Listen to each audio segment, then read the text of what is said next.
இயேசுவில் பிரியமான சகோதர சகோதரிகளை, இன்று நம் தாய் திரு அவை மறைபரப்பு ஞாயிறு சிறப்பாக கொண்டாடி கொண்டிருக்கிறது.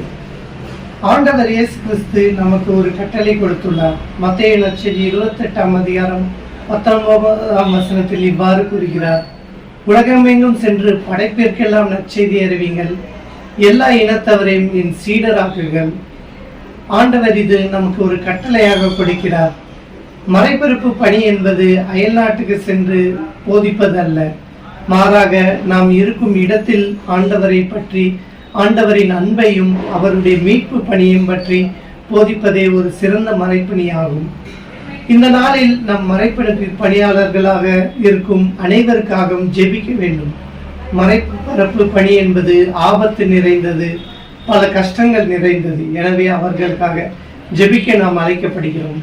இரண்டாவதாக, மறைபரப்பு பணிக்கு நாம் நிதி உதவி செய்ய வேண்டும். மறைபரப்பு பணி ஞாயிறில் ஏற்கப்படும் காணிக்கை அனைத்தும் மறைபரப்பு பணியாளர்களுக்கு சென்றடையும். எனவே அவர்களுக்கு தேவையான உதவியை நாம் செய்ய வேண்டும். மூன்றாவதாக, நாமும் மறைபரப்பு பணியாளராக மாற வேண்டும்.